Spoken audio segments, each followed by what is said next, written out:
Oi, gente, tudo bem? Bem-vindos, bem-vindas. Olha que coisa boa a gente poder conversar um pouquinho direta e especificamente sobre a banca, sobre a cobrança, sobre aquilo que você tem dúvida em relação à língua portuguesa, no que se refere ao edital do TSE unificado, prova que será elaborada pelo Sebrasp. Então, é claro, saber o conteúdo é fundamental, né, gente? Observar o edital direitinho, quais são os pontos de referência também é imprescindível. No entanto, conhecer as estratégias, a maneira como a prova é cobrada é também um passo adiante, uma estratégia muito importante para a gente garantir uma performance melhor.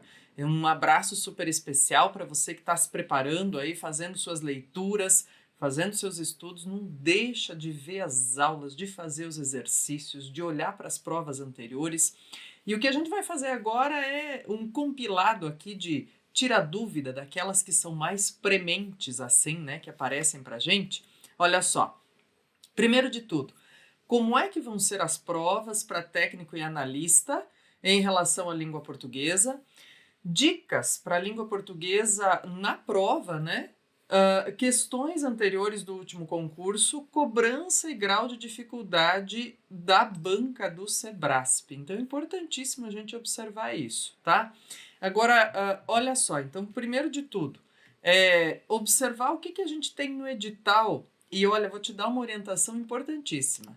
Vem cá, você olha para o edital e já procura, nas questões que você vai resolvendo, você já procura quais são os pontos do edital que aparecem nessas questões. Por exemplo, compreensão e interpretação de textos de gêneros variados. Só de pegar uma prova anterior do Sebrasp, o que você vai perceber? Que tem lá um trecho de texto informativo, um trecho de reportagem, um trecho de crônica ou conto. Quer dizer, são gêneros variados que estão em questão, gente, e por isso é bem recomendado que a gente entenda as camadas de leitura. Sabe as camadas de leitura, por exemplo, de entender o que é linguagem figurada e o que é linguagem no sentido real? Ou seja, linguagem conotativa e denotativa? Isso é bem básico, né? No sentido de que é ponto de partida mesmo, para a gente conseguir observar bem quais são as informações, quais são as ideias presentes em cada texto, tá? E aí a gente vai percebendo todos os pontos do edital. Então são destaques que eu quero fazer para você dentro do edital para a gente ir observando. Agora eu também quero aproveitar para destacar contigo conteúdo e norma padrão. Esse item aqui é especialíssimo para cargo de analista judiciário, né, que tem prova discursiva. Mas não é qualquer discussão na prova discursiva. Vejam o que diz. Ela vale 50 pontos, gente, e consiste na redação de um texto dissertativo de até 30 linhas, ou seja, é preciso expor e defender o que você expõe a respeito de temas relacionados a conhecimentos específicos do cargo, da área e da especialidade. Então, não são temas gerais assim, né? São temas que têm um recorte discursivo, e daí que vem aquela questão. Dá para levar modelo pronto? Dá para levar mais ou menos um texto articulado? Gente querida, o que eu diria aqui que é uma super orientação é você fazer questões discursivas anteriores da sua área e cargo, olhar essa expectativa de resposta, porque esses textos não são, como eu disse, de temáticas gerais. Eles têm recortes discursivos diferentes. Então, a grade de correção também não vai assim só levar em consideração se você defende o ponto, né? Veja só o que diz. Diz que esse conteúdo ou essa correção será feita em relação a conhecimento sobre o tema. E isso relacionado à capacidade de expressar todo o conteúdo em norma padrão no registro formal da língua portuguesa. Então veja dois pontos importantíssimos. Entender o que é solicitado passo a passo, não dá para fazer uma enrolação, não, né? E colocar isso em termos de língua portuguesa na modalidade de norma padrão. Agora, olha só, Sobre o estilo de questões e o nível de exigência da banca, vamos nos lembrar que o estilo da prova do Sebrasp é colocar o texto e colocar depois afirmações, né?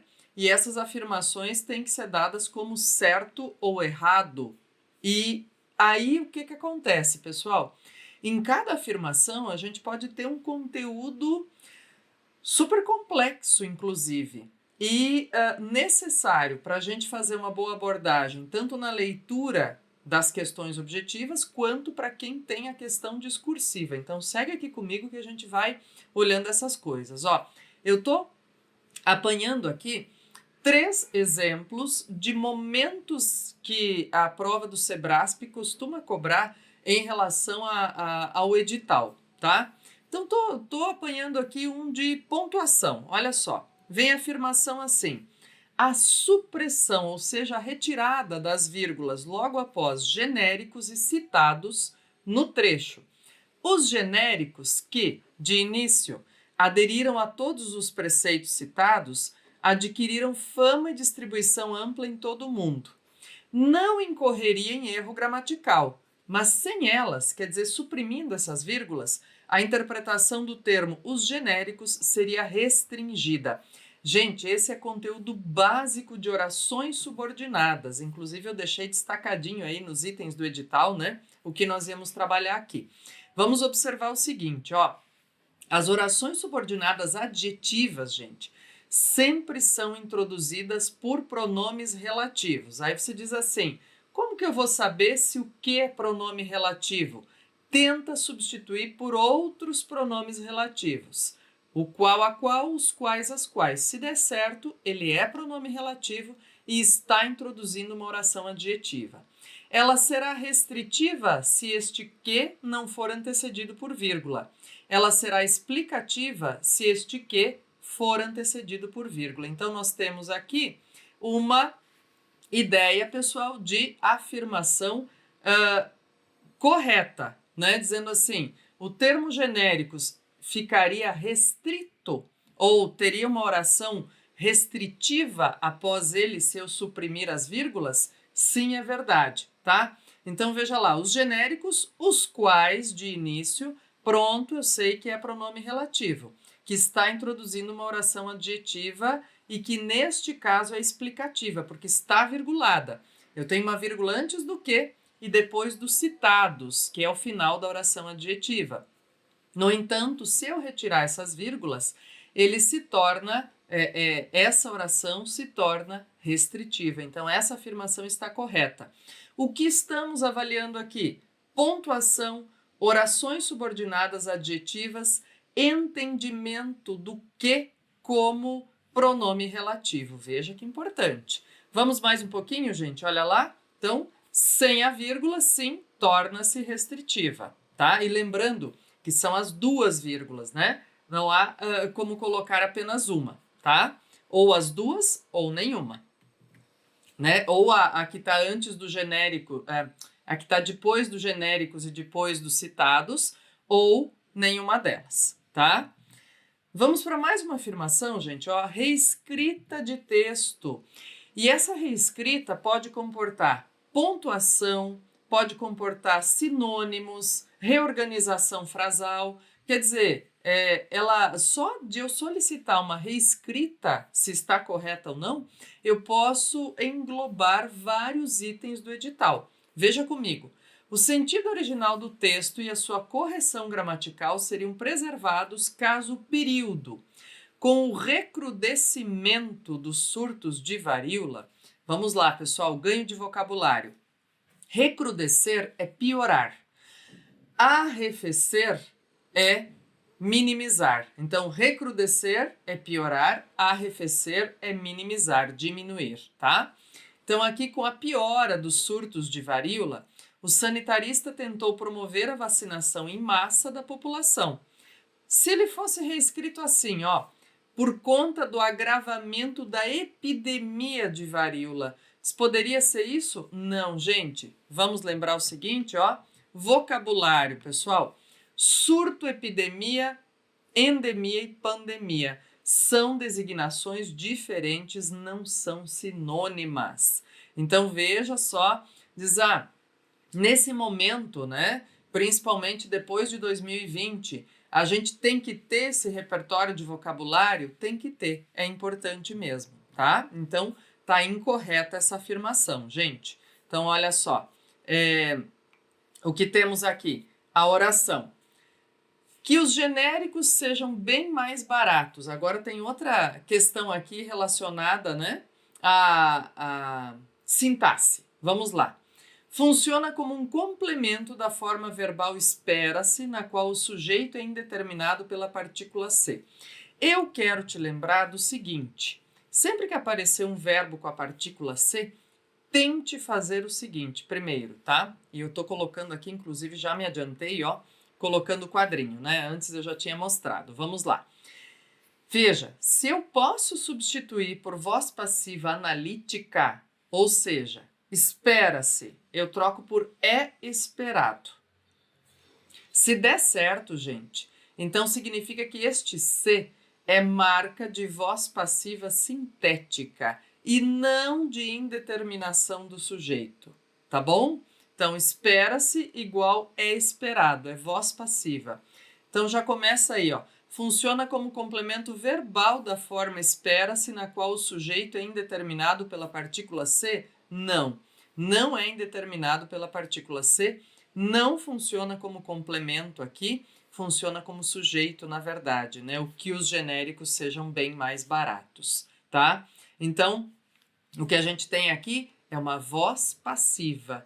Então, estou lembrando você de olhar para essas características que são mais importantes dentro das estruturas sintáticas, gente, porque às vezes a gente diz assim, não, mas eu estou sabendo colocar vírgula, eu estou sabendo fazer concordância e regência. No entanto, essas particularidades que o Sebrasp costuma cobrar são imprescindíveis para o nosso estudo. Então, eu diria a você aqui, ó, resumindo, pontuação em orações adjetivas, perceber o que como pronome relativo, perceber o se como voz passiva ou indeterminação do sujeito e perceber vocabulário. Também te oriento a entender, por exemplo, paralelismo de complementos verbais, viu? Então, diz qual é o nível de exigência da banca do Sebrasp. Veja você, é variado, porém com atenção para questões que são de fato diferenciais dentro do entendimento de língua portuguesa. Aí eu quero aproveitar e conversar um pouquinho contigo que vai fazer a questão discursiva, né, ou as questões discursivas aí no cargo de analista. Olha só, vejam que a questão, como eu disse, não dá para enrolar só sabendo a expressão do tema. Diz assim, discorra sobre a aplicação e execução do controle não cumprido em contratos administrativos com a administração pública, abordando necessariamente o seguinte aspecto, veja lá, aplicação da cláusula tal, princípio da continuidade dos serviços e aplicação da exceção em face da culpa da administração. Veja, são 3 pontos que você precisa abordar dentro da sua resposta. Então, existe propósito discursivo, existe recorte discursivo aí, não dá simplesmente para tratar do tema. Por exemplo, eu posso escrever um texto sobre a aplicação de exceção de contrato não cumprido em contratos administrativos? Posso. No entanto, se eu não colocar os 3 itens solicitados aí, eu vou responder tangencialmente. Então, fique atento a isso, observe que a prova já te dá o passo a passo aí para responder a questão. E também veja que a banca do Sebrasp costuma divulgar claramente os padrões de resposta esperados dentro dos conteúdos. E esses padrões, né, vejam, eles seguem aí justamente o passo a passo solicitado, referendado aí na questão discursiva. Então, não se esqueça, olha só, vou até voltar aqui com você, por quê? Porque o que está no edital, gente, como ponto de partida para a prova objetiva, é o que se espera quando se fala em aplicação da norma padrão na escrita de acordo com a língua culta contemporânea. Tudo isso observado, gente, claro, Eu só tenho a desejar a você que continue fazendo as questões, observando bem as dicas, as aulas que são importantíssimas e faça uma excelente prova. Leia também todos os dias um trechinho de textos variados, aí um trechinho por dia, porque até a prova dá para você ganhar vocabulário, estrutura sintática, observação de pontuação, de adequação, inclusive de maneira de expor informações. Um grande abraço e excelente prova a você. Tchau, tchau!